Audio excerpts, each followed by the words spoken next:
അസ്സലാമു അലൈക്കും. ഒരു കുടുംബത്തിലെ ഒന്നല്ല 3 കുട്ടികൾ, 3 പിഞ്ചു കുട്ടികൾ മരണപ്പെട്ടു പോയെന്നുള്ള സങ്കടകരമായ വാർത്ത. ആ മക്കളുടെ മുഖമൊന്ന് കാണണം. പിഞ്ചു കുട്ടികളാണ്. കഴിഞ്ഞ ദിവസം അബുദാബിയിൽ വെച്ചുണ്ടായ വാഹനാപകടത്തിൽ ആ 3 പൊന്നോമന മക്കൾ ഈ ലോകത്തു നിന്നും വിട പറഞ്ഞു പോയി. മലപ്പുറം സ്വദേശിയായ അബ്ദുൽ ലത്തീഫ് എന്ന് പറയുന്ന സഹോദരൻ്റെ 3 മക്കളാണ് മരണപ്പെട്ടു പോയത്. അബ്ദുൽ ലത്തീഫിന് 5 മക്കളുണ്ട്. ആ 5 മക്കളും അദ്ദേഹവും ഭാര്യയും അതോടൊപ്പം വീട്ടിലെ കാര്യങ്ങളൊക്കെ നോക്കുന്ന മറ്റൊരു സഹോദരി കൂടിയുണ്ട്.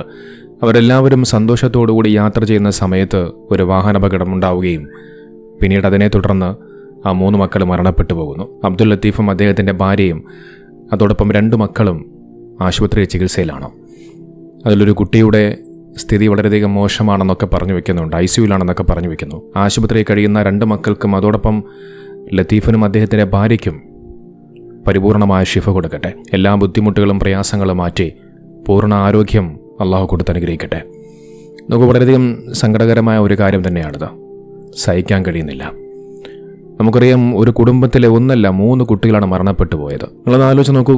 നമ്മുടെ മക്കൾക്ക് അവർക്ക് ചെറുതായിട്ടൊന്ന് പനി വന്നാൽ പോലും നമ്മൾ പെട്ടെന്ന് ടെൻഷൻ അടിക്കാറുണ്ട്.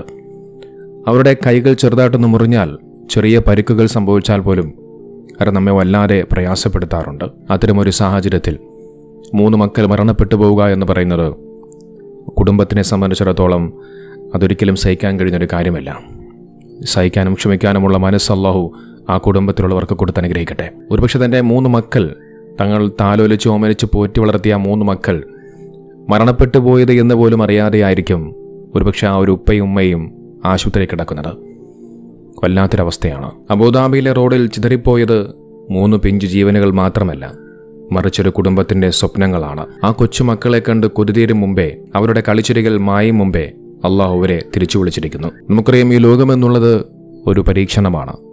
പരീക്ഷണങ്ങളിലൂടെ നാം എല്ലാവരും കടന്നു പോകേണ്ടതുണ്ട്. അള്ളാഹു സുബ്ഹാനഹു വ തആല വിശുദ്ധ ഖുർആനിലൂടെ പറയുന്നുണ്ട്, ഭയം, പട്ടിണി, ജീവനഷ്ടം, ധനനഷ്ടം, വിഭവനാശം എന്നിവയിലൂടെ നാം നിങ്ങളെ പരീക്ഷിക്കുക തന്നെ ചെയ്യും. അത്തരം സന്ദർഭങ്ങളിൽ ക്ഷമ കൈക്കൊള്ളുന്നവർക്ക് നിങ്ങൾ സന്തോഷ വാർത്ത അറിയിക്കുക. ഇതുപോലെയുള്ള വാഹനാപകടങ്ങൾ തൊട്ട് അല്ലാഹു സുബ്ഹാനഹു വ തആല നമ്മെല്ലാവരെയും കാത്തുരക്ഷിക്കുമാറാകട്ടെ.